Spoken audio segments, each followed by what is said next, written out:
महाकुंभ का पर्व चल रहा है।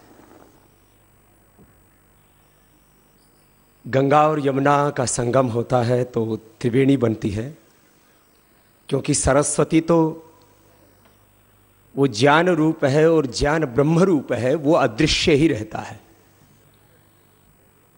इसलिए सरस्वती को किसी ने देखा नहीं है, वह भाव प्रधान है। एक कुंभ, एक संगम, जिसमें लगभग 10 करोड़ लोगों ने स्नान किया, वो प्रयागराज इलाहाबाद में। और दूसरा, 2 भारत की महान विभूतियों का, पूज्य बापूश्री का, पूज्य भाईश्री का दिव्य संगम इस पोरबंदर की धरा पर।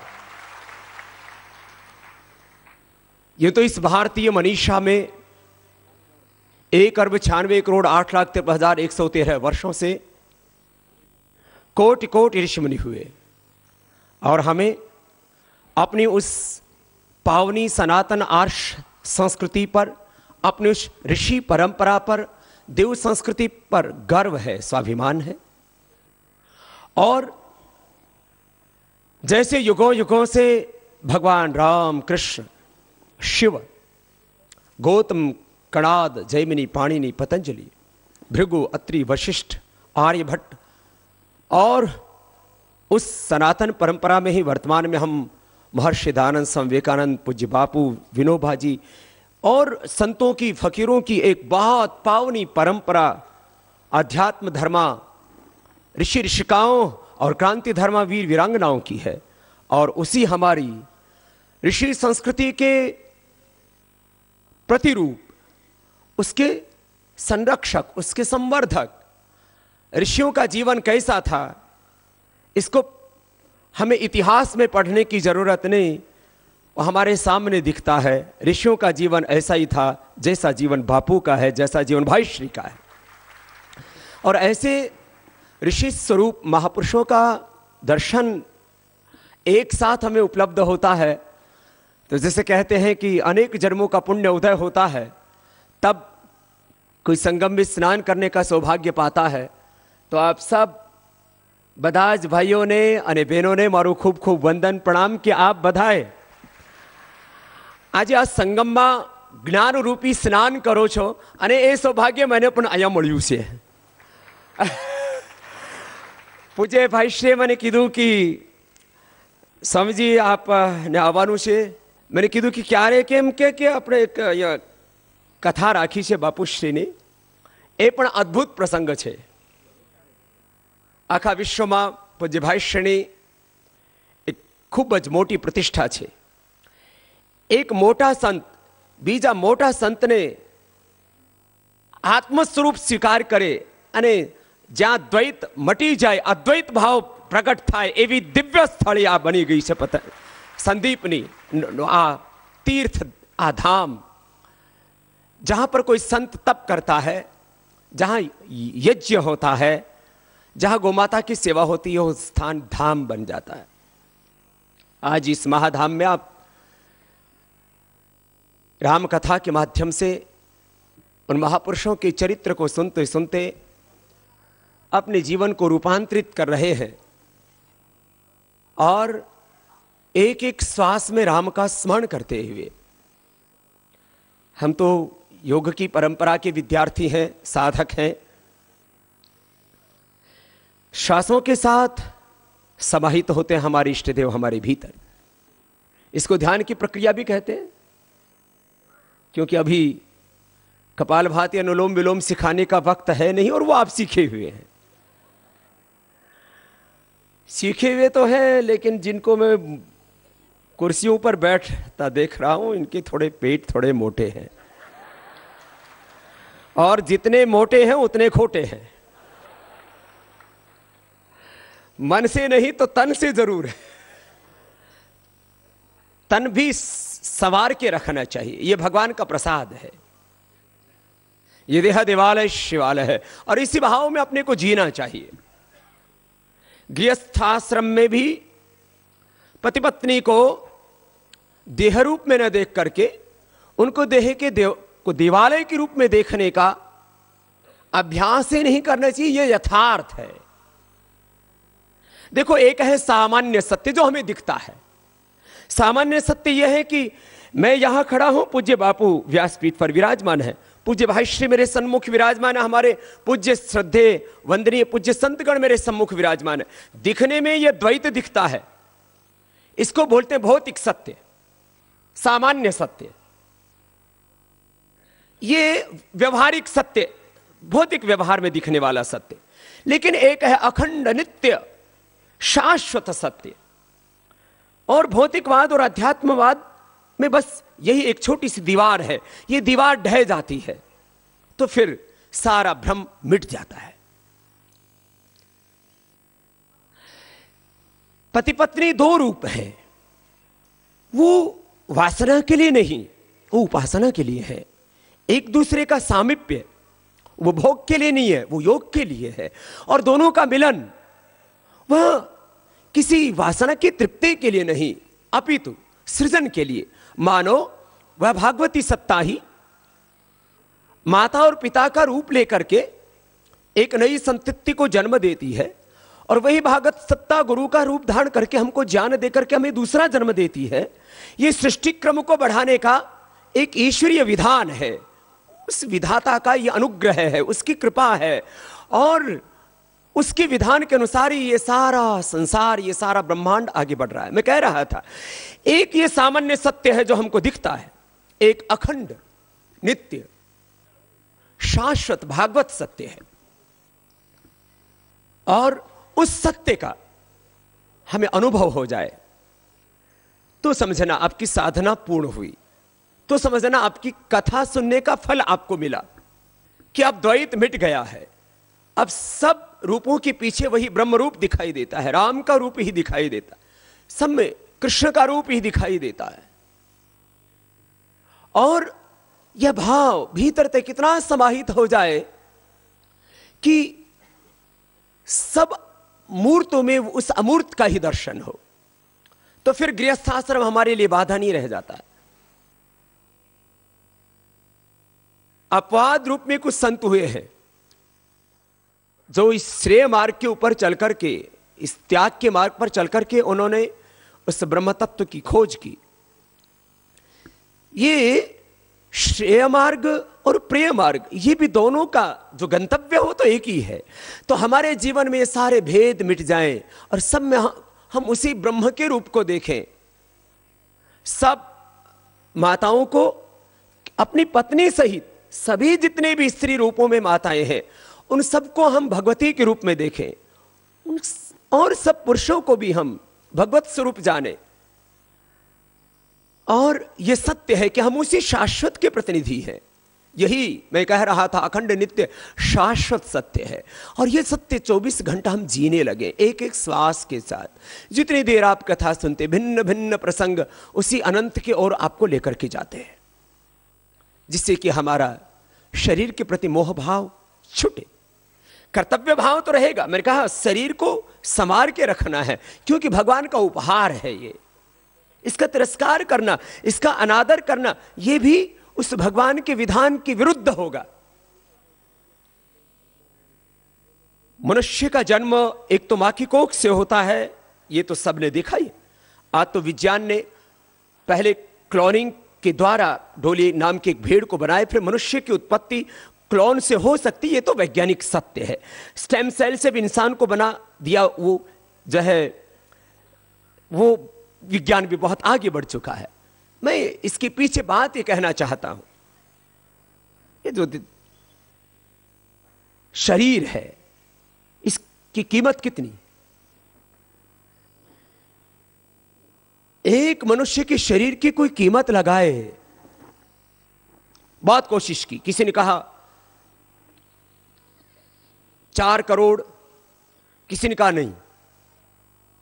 अब हमारे यहां पर तो बैठे हैं ऐसे परिवारों के लोग भी बैठे हैं। अब धीरू भाई अंबानी का भी तो एक ही शरीर था, ऐसा ही। उसने पुरुषार्थ करके भगवान के अनुग्रह से हजारों नहीं, आज तो बच्चों ने लाखों करोड़ की दौलत आर्थिक साम्राज्य, अपना वैभव खड़ा किया, तो किससे? शरीर से।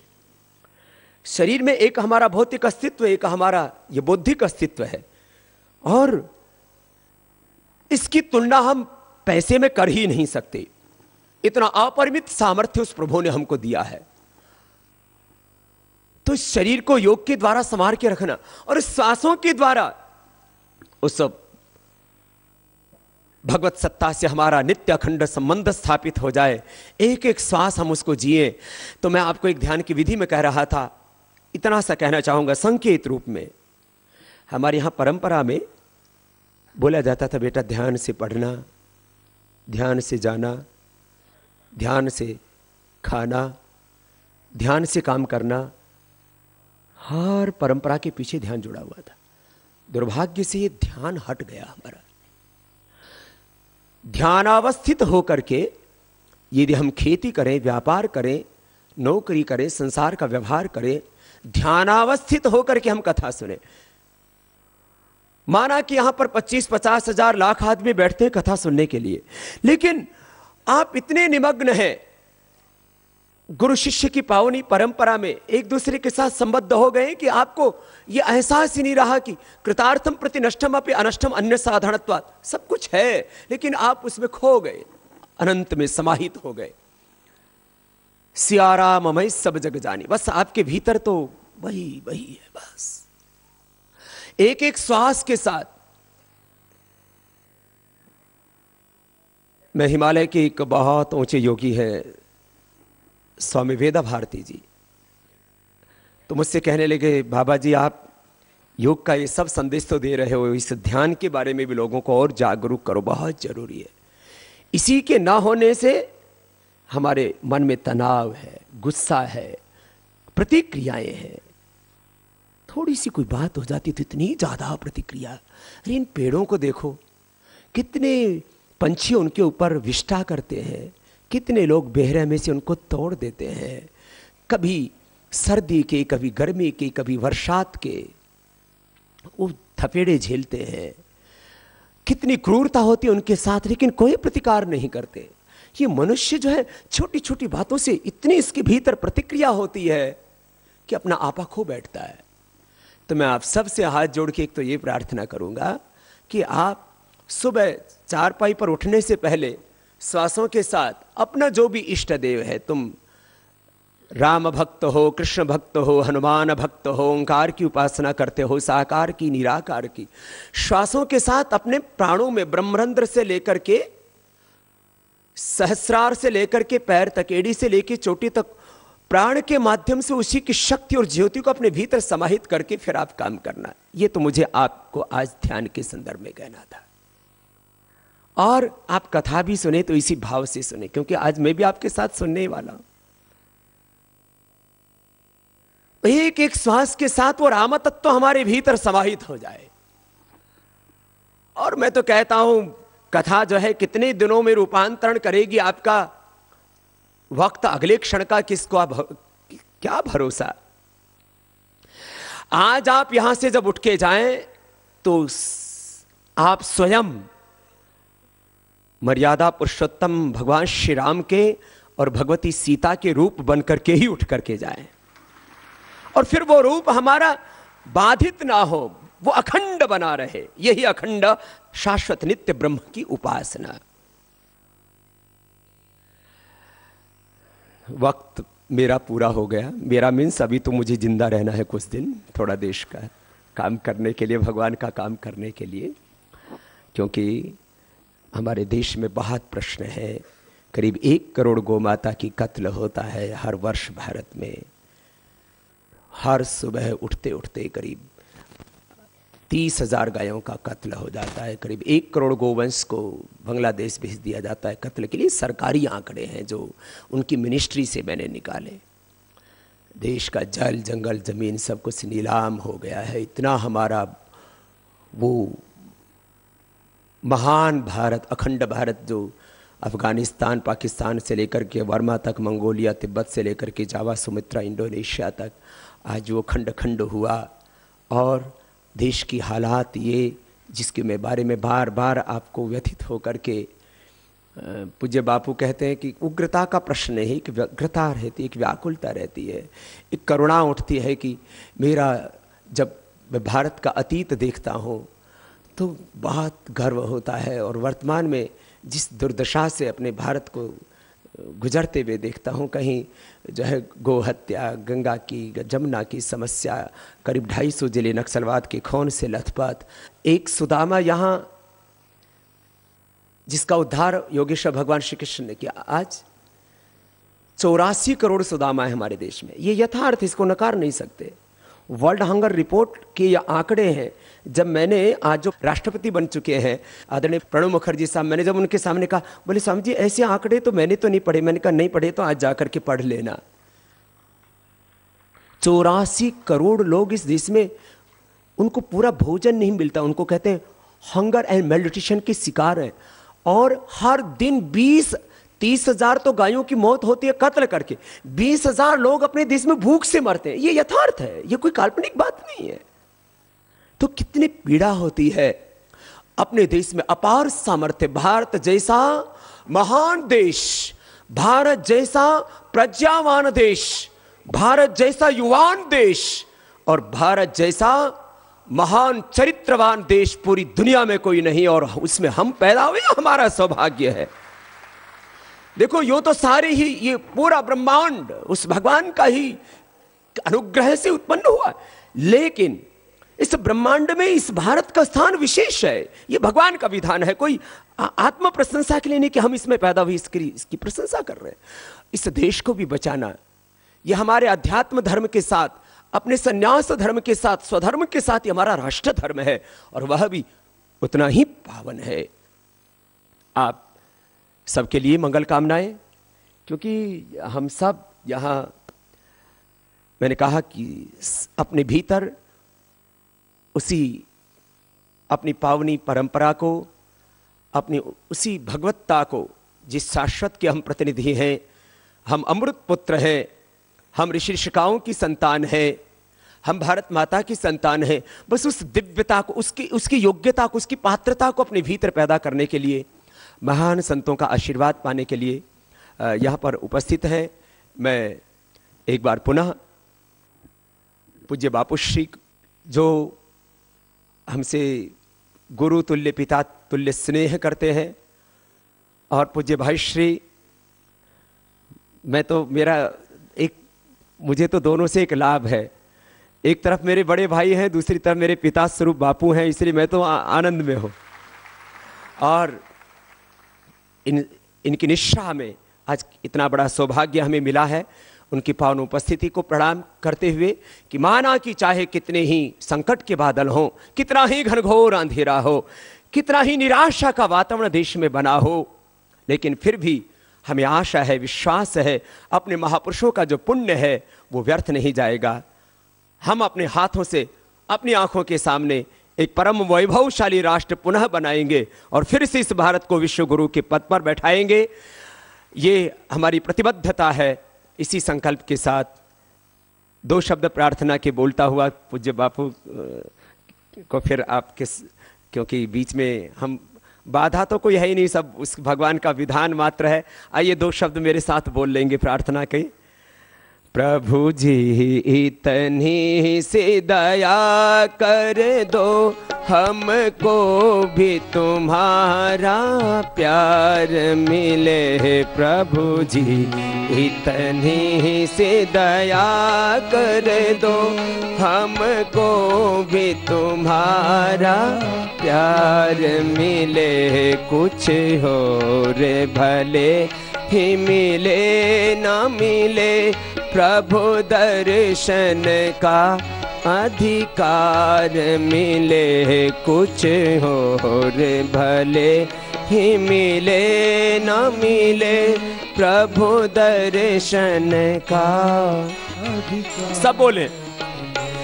हम जन्म जन्म के प्यासे हैं, हम जन्म जन्म के प्यासे, और रे तुम करुणा के सागर हो रे तुम करुणा के करुणा निधि से करुणा रस की करुणा निधि से करुणा रस की एक बूंद हमें एक बार मिले एक बूंद हमें प्रभु जी इतनी सी दया कर दो हमको भी तुम्हारा प्यार मिले प्रभु जी इतनी सी दया कर दो हमको भी तुम्हारा प्यार मिले प्रभु दर्शन का अधिकार मिले प्रभु दर्शन का अधिकार मिले मन मंदिर में दातार मिले मन मंदिर में दातार मिले। बोलिए सच्चिदानंद भगवान की जय, भारत माता की जय, गौ माता की जय, सत्य सनातन वैदिक धर्म की जय।